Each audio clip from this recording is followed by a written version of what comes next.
Ouais, fin d'août. Ça, c'est celle qui demeurait à Saint-David, Oui, puis elle demeurait dans Beauce, puis à l'autre... Sainte-Louise. À Sainte-Louise. Juste dans le village en arrière de Saint-Roch, là. Sainte-Louise, c'est au Saint-Roch, oui, qui passe le fleuve. Sainte-Louise, oui, à son l'arrière. mari était épicier, je pense. C'est ça, il y avait le magasin général Ouais. du Il village. était infirme, je pense. Il était plus petit. Hein. Oui, oui. C'est-tu du monde que vous revoyez, ça? Ces enfants-là, bon? On les voit dans des enterrements. Non, ouais. Là, il y a personne qui était là. Ah oui, de mon oncle, de ma tante Yvonne, il y avait hier, Jean, le plus jeune, il était là. Ouais. Jeannot, qu'on appelle. Notre cousin Jeannot était là. Cécile, tous les enfants de Cécile étaient là. Non, il manquait Bernard. Mais tous les enfants de la tante Cécile étaient là. Oh, on les revoit dans des enterrements ou des fêtes de famille. Là. Comme là, il va y avoir une fête pour ma tante Monique cet été. Là. Elle s'organise sa propre fête. Ma tante qui? Monique. Celle de Montréal. Monique. Elle a décidé. Oui, elle est arrivée là, comme on était à la C'est porte. ça, On était à la porte, puis elle arrive. Elle devait s'en venir en auto Elle avec ressemble un à sa cousin. mère, hein. Puis, Puis elle est arrivée toute seule. ben, c'est parce que le cousin, il l'a rejoint à la station de métro à Laval. Maintenant, le métro se rend jusqu'à Laval, là, à Ouais. Montmorency. Puis il a dit, ah non, les chemins sont pas assez beaux. Retournez-vous chez vous. Fait qu'elle a dit, j'ai pas question. Elle a retourné à Berry-UQAM. Elle a pris l'autobus parce qu'elle s'en venait 5 fois ici. Ah, Là, quand elle est arrivée, elle avait pris un taxi, j'imagine, là, de la gare d'autobus. Ben oui, elle est arrivée avec sa valise. Elle est rentrée avec sa valise dans le salon. Ça, elle a décidé qu'elle serait là. Elle. Moi, j'y avais offert. Elle m'a dit non. Elle dit, j'ai déjà organisé avec Camille. Fait que c'est correct. Elle a quel âge, elle? Elle va avoir 80 l'été prochain. Elle est solide. C'est ça, parce qu'elle a décidé qu'elle s'organisait une fête. Qu'est-ce que tu fais? Elle n'a pas d'enfant, tout ça, là. Elle est infirmière, elle, hein? Elle a pris sa retraite, ça fait. Oui, Est-ce que les questions, est-ce que tu veux pas que tu les poses aussi fort ou... il faudrait que je les pose moins fort. Ouais, probablement. OK, ben je veux que mon oncle m'entende, par exemple. Ouais, ben c'est ça, c'est pour ça. OK, je vais les poser moins fort. Tu veux que je teste? Ben, dans le fond, je t'entends pas dans les écouteurs, c'est juste pour m'assurer de Ah. t'entendre. Ok. Ben, je l'entends pas, mais c'est qu'elle parle quand même fort, donc je suis pas certaine Ok, si c'est dans les si c'est dans les écouteurs. C'est qui est régisseur dans ça? Oh, ben on peut commencer. On peut commencer? Bon, OK. Bon, faut-tu que je situe l'entrevue, Étienne? Non? Tu fais comme que tu veux, nous, Ok. on va faire ce moment. OK. Bon, ben, on va commencer par la grande question. Pourquoi vous avez voulu devenir infirmier? Oh mon Dieu, c'est toute une histoire. Ça, c'est que j'ai fait une 11e commerciale. Et puis, je suis rentré après le cours, je suis entré à la Forano. Et puis, on m'a demandé si j'avais de l'expérience dans les premiers soins. Puis, dans le temps de la guerre, c'est on était cadet de l'armée. Puis, on nous a montré les premiers soins.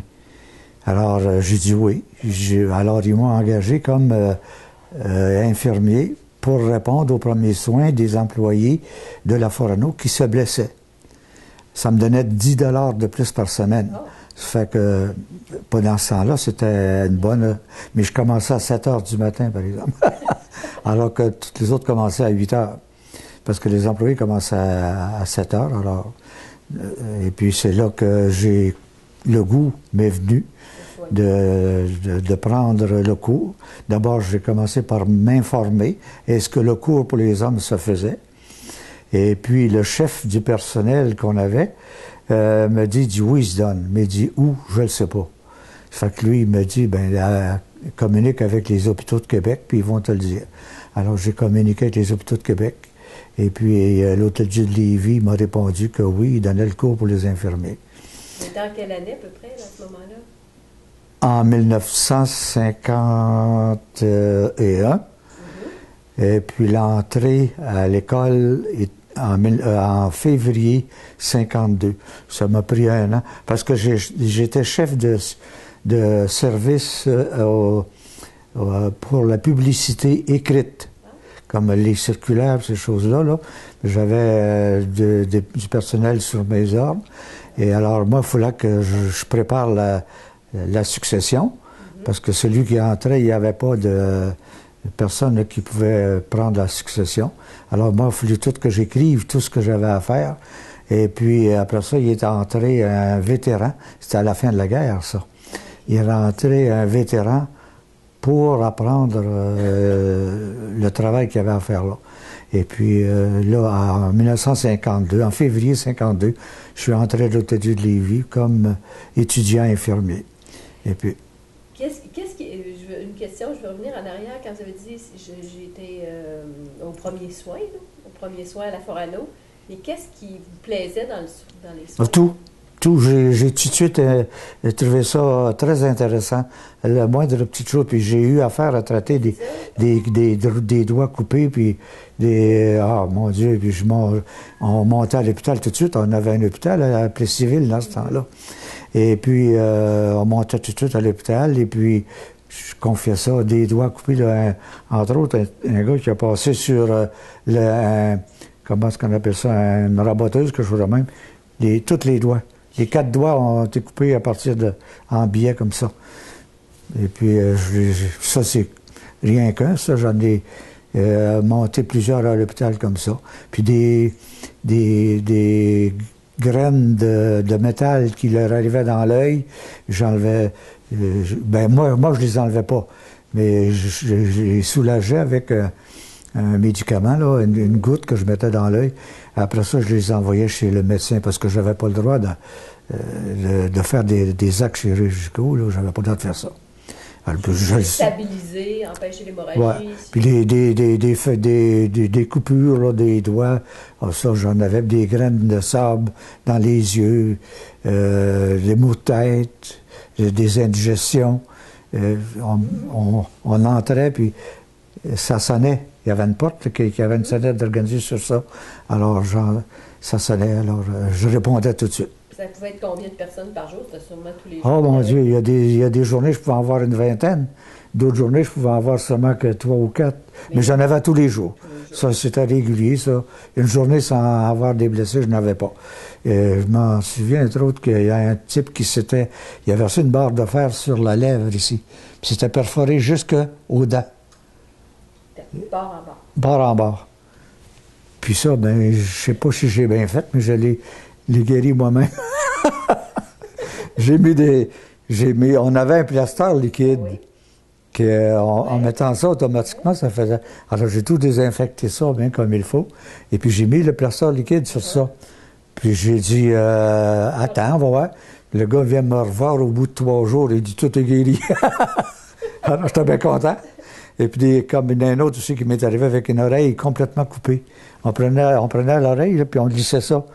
Et puis, j'ai refait le même petit pansement, puis bon. ça a guéri. Ça a guéri automatiquement. Je ne sais pas si j'avais le droit de le faire, mais en tout cas, je l'ai fait. Puis, oui. Et eux autres, ça leur faisait pas mal. Puis, il y a une souffrance de moins. Oui. Alors, j'ai aimé ça tout de suite. Pour ça que le goût m'est venu d'aller faire mon cours d'infirmier, mais je ne l'ai jamais regretté. C'était la plus belle décision que j'ai prise de ma vie. Et là, vous êtes rentré en février? Février 52. Ça durait combien de temps? 3 ans. 3 ans? 3 ans. Je suis sorti en février 55. Et puis, parce que là, voilà, les 3 ans étaient faits, mais j'étais déjà engagé à l'Hôtel-Dieu de Lévis. Ils voulaient me garder. Et puis, quand je suis revenu en février, j'étais engagé, donc j'ai commencé tout de suite à travailler comme permanent. Et puis, je faisais de l'argent, dans ça, là, ils me payaient. Et puis, mais les examens n'étaient pas passés. Les examens étaient au mois de juin. Et puis là, eux autres finissaient. Ma femme, Laurette, était infirmière aussi, étudiante infirmière. Et puis eux autres, ils avaient commencé au mois d'août. Pas en même temps que vous? Non, il y avait 2 entrées. Ah, okay. Toutes les années étaient comme ça. Okay. Pas seulement qu'à Lévis, dans les autres hôpitaux, c'était pareil aussi. Parce qu'il y avait beaucoup de femmes qui embarquaient comme ça, comme infirmières. Chez les hommes, non. Mais comme étudiante infirmière, les hôpitaux étaient pleins. Alors, elle avait déjà travaillé à l'hôpital Saint-Sacrement, puis elle est tombée malade, elle est obligée d'abandonner. Et puis, elle s'est réasseyée à Lévis. Puis à Lévis, elle a fait son cours complet là. Il y en avait combien dans votre entrée au mois de février? Nous autres, dans notre groupe, on était beaucoup. On était 2 hommes et puis 8 femmes. C'est-à-dire, on était 9. Il y avait 9 femmes, mais il y en a une qui a démissionné entre-temps parce qu'elle n'était pas capable de suivre. OK. Bon, elle trouvait ça trop dur, puis ça trop compliqué à apprendre l'anatomie, puis la physiologie, puis ces choses-là, elle trouvait ça trop dur. Ça fait qu'elle a abandonné. Alors, ils sont restés 8 femmes et puis 2 ans. Est-ce que ça Je veut dire... juste un instant, je vais peut-être changer de cadrage pour l'autre OK, caméra.